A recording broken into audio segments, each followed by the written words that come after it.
Pitong lawa sa isang lungsod. Alam nyo ba na mayroong lugar dito sa Luzon na tinatawag na City of Seven Lakes? 7 magkakadikit na lawa at matatagpuan yan sa lungsod ng San Pablo sa lalawigan ng Laguna. Samahan nyo ako sa isang adventure para sa isang litrato dahil mas maganda ang kwento kung may kasamang litrato. Litrato, nakuha mo.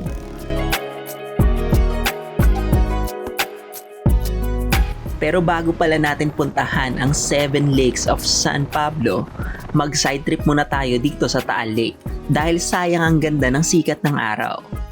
Ayos tong spot na to. Dito na tayo. Hindi na tayo aabot dun sa pinaka malapit sa Taal. Pero at least itong point na to, kita na natin yung pagsikat ng araw dun. Medyo na late tayo sa pagpunta eh. So ganito ako magpalipad ng drone. Hindi ko pa rin siya talaga yung pinapalayo. At least malapit siya dun sa vantage point, or at least nakita ko na maganda yung vantage point ng spot. So vertical flight.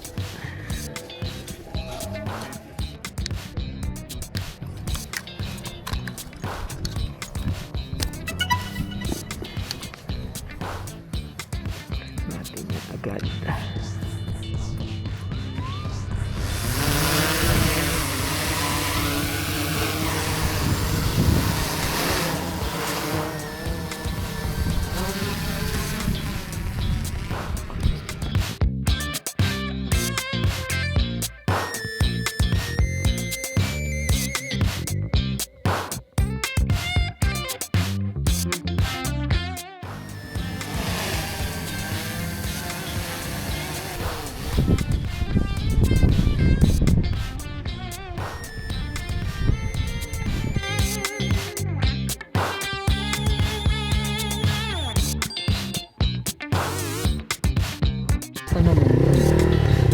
Gusto naman yung ganyang klaseng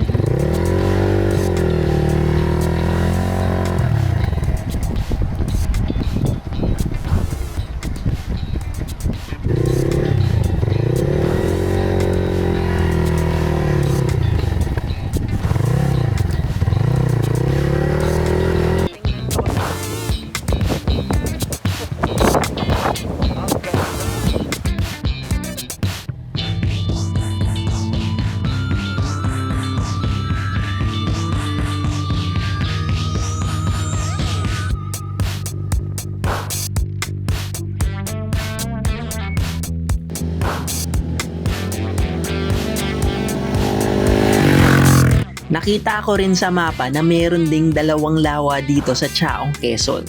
Dahil along the way lang din naman sila, daanan na rin natin tong Ticob Lake at ang Gunaw Lake. Since ang primary camera natin ay ang drone, hindi natin masyadong issue ang eksaktong epic vantage point. Kailangan lang talaga natin ng open space na safe na makakalipad yung drone natin. Mga establishing shot ng lawa ang pinaka-target natin.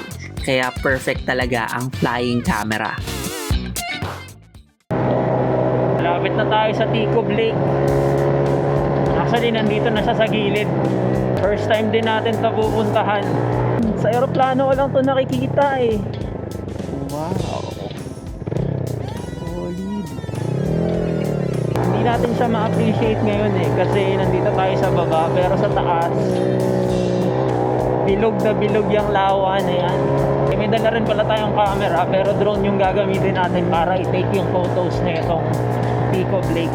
Ito na yung Ticob Lake. Akala ko ang laki niya, pero mukha namang malaki pala. Nasa baba lang kasi tayo. Ito yung isa pang dulo ng Ticob Lake. Ito yung kalsada dito na paikot sa Ticob Lake. Masukal na daan siya. And mukha naman siyang daanan, pero hindi talaga siya daanan ng tao kasi may nakapaskil dito na bawal pumasok sa lugar na ito, masukal at walang daan. Ito yung lake nasa likod niyan. So pag nasa baba ka, hindi mo talaga siya makikita. So, medyo mahirap siya ma-appreciate na bilog. Pero once na nagpalipad ka ng drone or sa taas mo siya kainunan, makikita mo na talagang almost perfect circle yung korte nitong lawa. Naka-isang lake na tayo. Dito na tayo.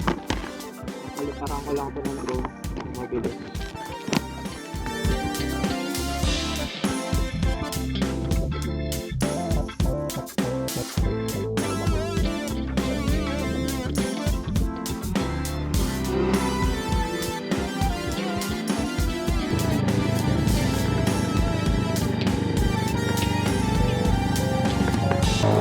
Bago natin puntahan yung mga lawa dun sa San Pablo, puntahan muna natin yung isa pang lawa dito sa Chaong Quezon na nakita ko lang sa map. Ayan o. Malapit lang naman kasi siya dun sa nauna nating pinuntahan. Nandito yung lawa sa may bandang kaliwa natin eh. Kaya maghahanap na lang ako dito siguro ng spot na medyo malawak para makapagpalipad ng drone. Since aerial naman tong photography na ginagawa natin, hindi tayo masyadong maselan sa spot. Kailangan lang natin yung open ground na magandang vantage point para mapalipad natin yung drone. So ayan, huminto lang tayo dito sa isang parang bakanting lote. Tapos papaliparan natin ng drone kasi ayan yung spot natin eh. Tapos yung lake, nandito siya banda. So vertical flight lang. Tingin ko okay na vantage point na to para sa drone. Para makakuha tayo ng photo lang.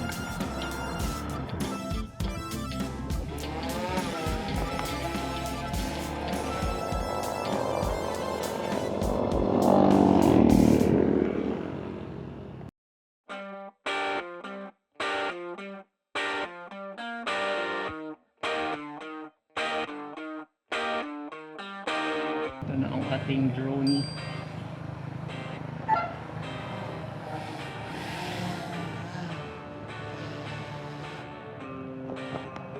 Ayos.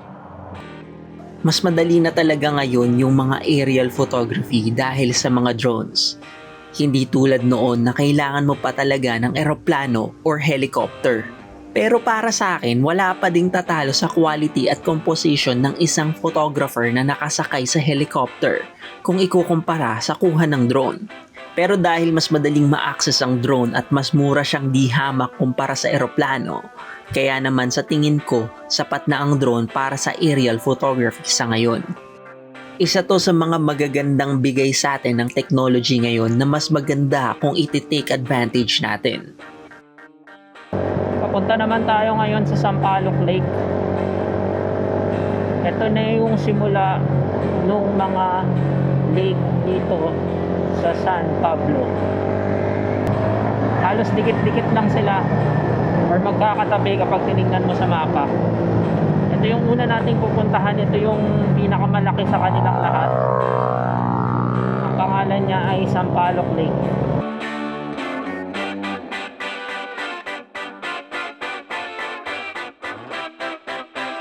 Next lake. After natin dun sa Sampaloc Lake, nandito naman tayo sa Bunot Lake. Nandito na sa bandang kanan natin yung lawa. Naghahanap na lang tayo ngayon ng magandang vantage point or spot para paliparin ang ating drone.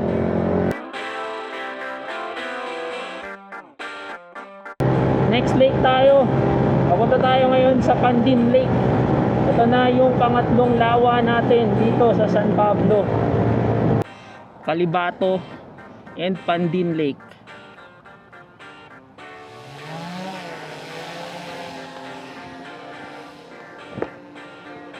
Kalimutan kong ilagay. Ano ba yan? Wow!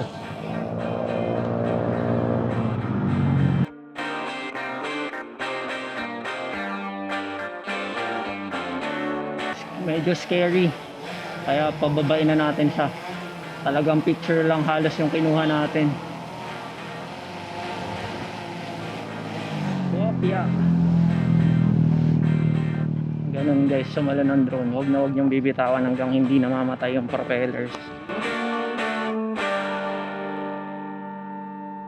Nauna kong napuntahan yung Calibato Lake. Itong Pandin, hindi pala to kita doon. Kaya binalikan natin. Natin yan. Ito na yung Pandin Lake. Narating na natin siya. Pero dahil establishing shot yung ginagawa natin, hindi tayo dapat malapit dito sa lawa. So hanap tayo ng spot na medyo malayo-layo, doon tayo magpapalipad ng drone.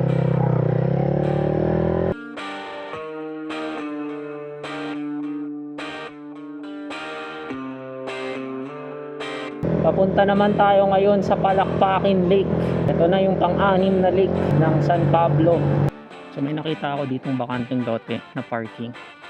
So nakikipark lang tayo kasi ito yung magandang vantage point kasi yung lake Palakpakan nandoon banda somewhere there.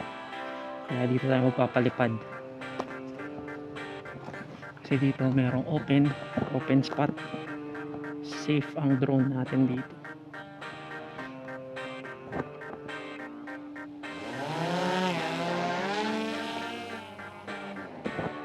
Ayos.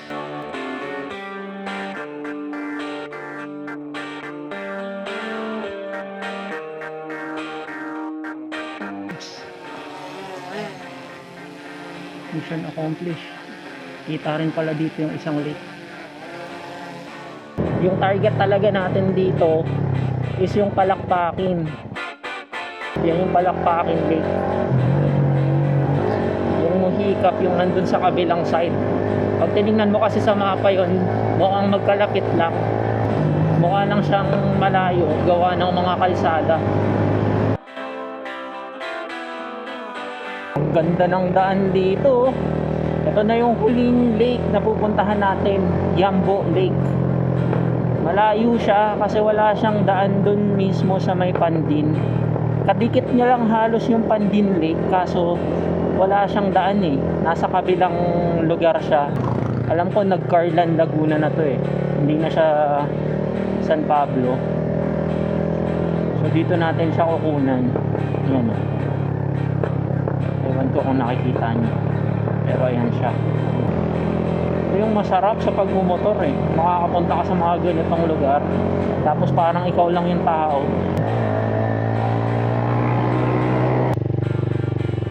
Papunta tayo sa isa na namang parking spot. The best talaga yung mga parking spot eh. Kasi dito ka makakakita ng open space. Dito lang muna tayo sa lilim. So yun, pag nagpapalipad kayo ng drone, isa sa mga basic tips, unahin yung buksan yung controller nyo para mag-initialize na siya agad. Tapos tsaka mo buksan yung drone kapag okay na si controller. Ngayon nga pala, ayan o, since sobrang liwanag, si drone natin ay kinabitan natin ng filter, ND filter, ND32, para hindi naman sobrang liwanag, para hindi siya bugbog sarado or masyadong mataas yung shutter speed niya. Yan, bukas na si controller, tsaka natin bubuksan si drone. Ito nga palang Mavic 3 Pro, meron na tong aperture, so hanggang f11. Yung aperture na sinet natin sa kanya ay 6.3 kung hindi ako nagkakamali, 6.3 or 7.1. Yun yung pinakamagandang aperture ng lens. Ito yung kagandahan sa malaking drone eh, wala siyang pakialam sa hangin. Dito tayo magpapalipad kasi dito open yung spot. Tutok na natin siya dun sa lake.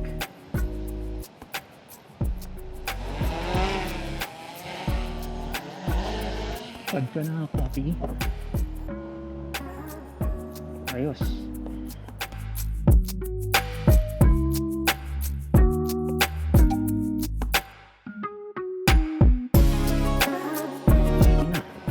Mission accomplished.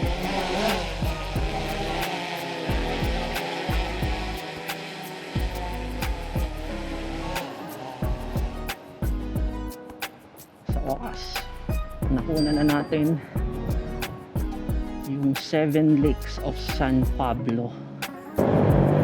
Ang saya na itong moto adventure natin ngayon ha. Nakompleto natin mapicturean lahat ng lawa. 7 lakes of San Pablo. Masaya ang photography. Gusto kong ikwento sa inyo yung mga lugar kung paano ko sila nakikita. Kahit nakakapagod, para sa isang litrato, pupuntahan natin yan. Kasi mas maganda ang isang kwento kung may kasamang litrato. Litrato na kuha mo. Again, my name is Hate. See you in the next video. Mabuhay!